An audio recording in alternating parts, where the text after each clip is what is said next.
Welcome back to Tactics Talk with Guido. Thanks for tuning in. I have a replay analysis here, a Tier 7 T29 game, American Heavy, driven by Night Dog. So I started working with Night Dog months ago, and he was a solidly green player. He was already improving a bit, but he said he was having trouble getting over the hump and moving on. So we've been working together for some months now, and he's definitely shown signs of improvement. He's solidly in the blues and sometimes touches even higher. When I watched this game, he sent it in for me to take a look at. It's a good game. It's 2,900 damage. He's definitely a huge factor to his team's win. Clearly being top tier in the T29 is going to help that. But I watched it and I thought, well, I'm kind of getting a lot of little things to give him, but I don't have anything really major. And it got me to thinking a little bit about when you're trying to push to the next plateau or trying to push out of a plateau to the next level. Usually when you get to around the blue stage or the light blue stage, pushing on is all about the little things. All those just little things you don't really think about potentially that all add up. And when you watch a super unicum, people that are maintaining 3,000 even above me, you'll look at it and you'll watch all the little things they do, and you'll be amazed that every game they string a ton of little things. So they've got the big picture positioning, they've got the big picture mechanics of the tanks, but then you just watch how they handle it within the micro positions, how they fight within certain places, the things that they do, all the little things. So let's talk about some of those little things here with Night Dog as he goes in. And you will notice immediately that he is here on highway, and he's pushing into the town, which I agree with. That's the big picture positioning decision. That's the good decision. And he's headed over there, but my problem with it is he's coming down the track. So let's see how this goes. There is an Artie in the game. He heads on into here, and he gets spotted. So that's one of those little things, and he actually takes a hit, doesn't take any damage. There's a T-67 up on their road somewhere in here. There's a bunch of bushes right here, and Night Dog should know that. When you drive straight down this road, you risk getting spotted by fast tanks. Sometimes scouts will even troll through these trees right here, looking to light guys up for Artie to drop on them, or in the case of a 67 that's super fast, he's up here just looking for some free damage. That's an exposed position approach to a good meta decision to get down to the city, but he's over here getting spotted. And most people will say, it's low risk, or I don't ever really get spotted. The problem is that you can, and I don't go there myself. I actually go over here every single time. It's the little things, right? So you don't look at that little situation that just happened with Night Dog and go, oh, that lost the game for him. That's not what I'm trying to say. It's all those little things added together that are going to push you to that next level. And there's the Artie. Actually tried to get him. Just got lucky he didn't hit him. So he came out of it smelling like a rose, but certainly could have been worse. He could have lost 100-something to the 67, could have lost another 100, 150 to that little Artie, and he'd be down 200, 250 hit points already. The little things. So now we're going to come in here and fight in this courtyard, and I think from a macro large picture, that's a good idea in the T29. He should be able to own this inside area right here. He's going to push up. He's going to see that tiger, and he's going to shoot through the stone wall. What I would have done is I'd have drove right up and knocked that stone wall down, just so I can see these guys and get a good picture. That's if you're going to charge in like that and potentially risk a shot. The other option was to side scrape and side scrape out and take a shot on the Tiger 1, because he's obviously there, zoomed in, ready to shoot. Let's see how that works out for him.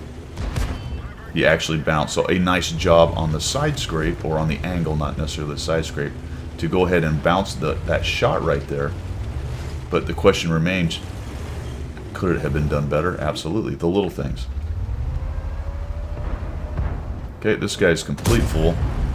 Nice job zinging in there. And that's just one of those little things where it absolutely right. Takes that shot from a very foolish tank. And down he goes. Oh, little things, right? He just shot into a dead tank. I do that all the time myself. But if he'd have been able to hold that shot, he might have been able to get right in on that tiger and get some shots. Or side scrape backwards and look for a shot on that guy who wants to get around that corner. See how he's waiting for his reload now. Missed opportunity probably for a shot.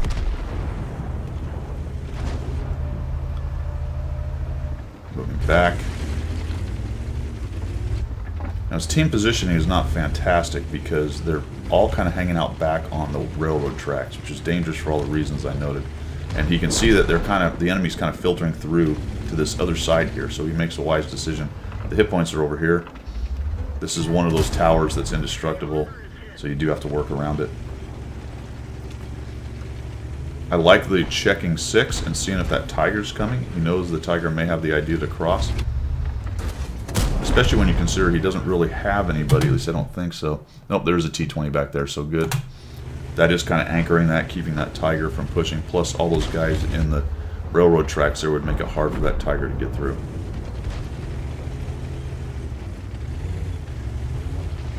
Pretty good decision making on shifting back over here towards this way, maybe just a little bit late.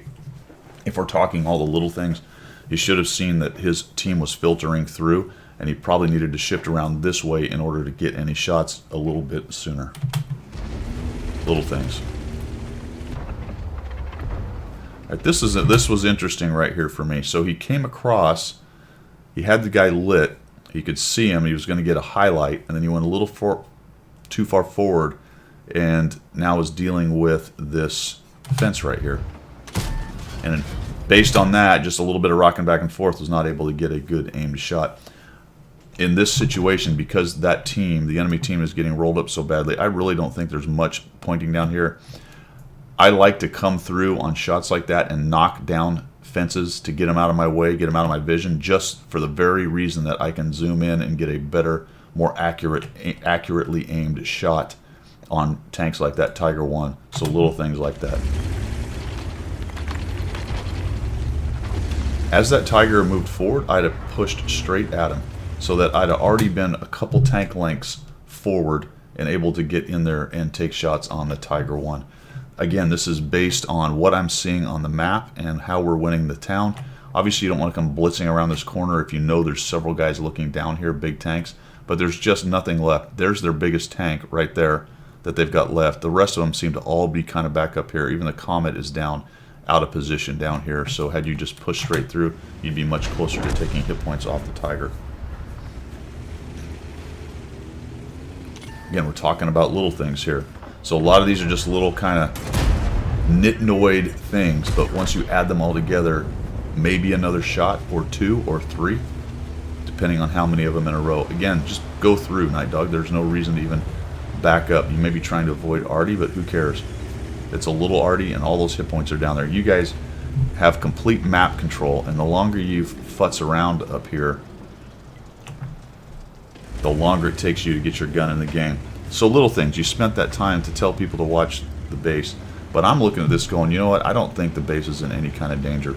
I would be very surprised if anything snuck through that middle right there and got towards the base. So I think the idea of you thinking about the base being a problem is good, but I really don't think you needed to push back to the base. I would have probably been charging hard down that hill, blasting them as I go.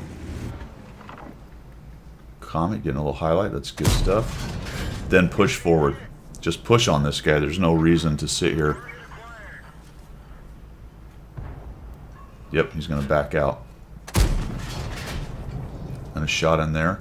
The trees are in your way. You can't really see what's going on. Now you move forward. I would have done that a little bit earlier. Your armor is going to hold up against these guys pretty well. There you go.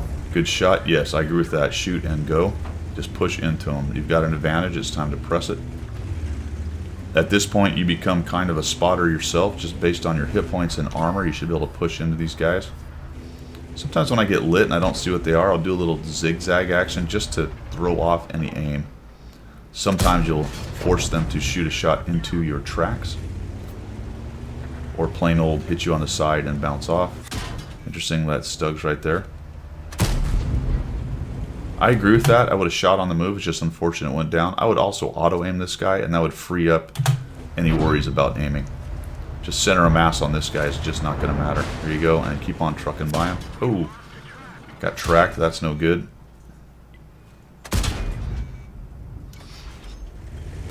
That was a near fatal problem right there. The Good job pushing up and under them right there so that they can't continue to pop you on the side.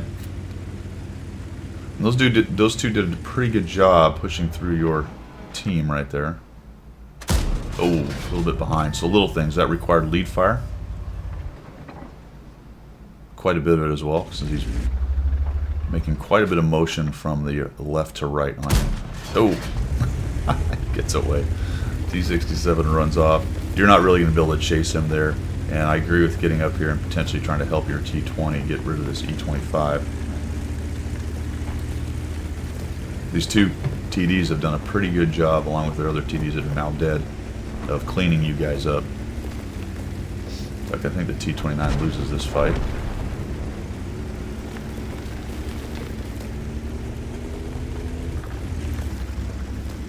Now let's back up some of these little things a bit. If you'd have pushed harder in a couple instances, like I talked about, assessing the game as more winning than I think you maybe thought it was, you might already be up and over and on top and working on this E-25.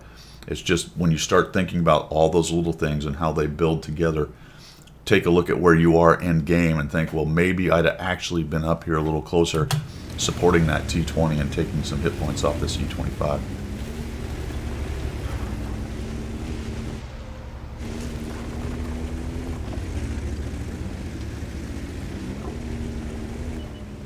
There he goes. And he runs off.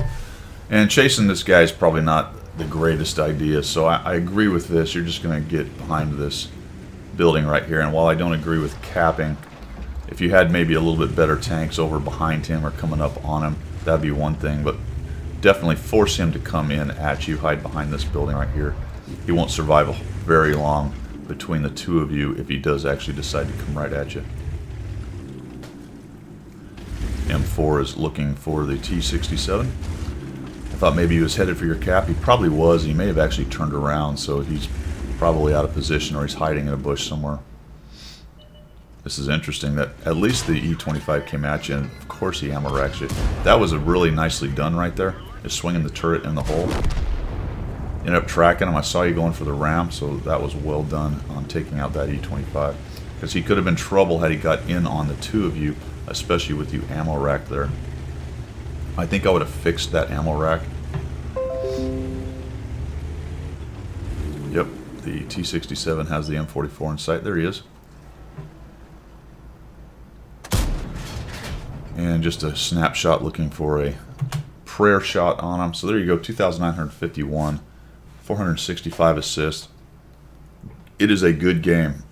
It is a very good game. You were at the top of the leaderboard right there, a huge part of why your team won. But when we start thinking about being kind of a blue player or even a green player trying to move into the blue, dark blue to light purple to purple areas, at each plateau you're going to have to learn how to bring in some more of the little things and adding more of those together so that you can push through to that next level, which at the end of the day is about getting some more damage in and adding a few more win percentages to your win percentage. All right, guys. I hope you learned something something there. I'll spit it out. Hope you like what you saw. If you did, make sure you subscribe. And as always, we will see you.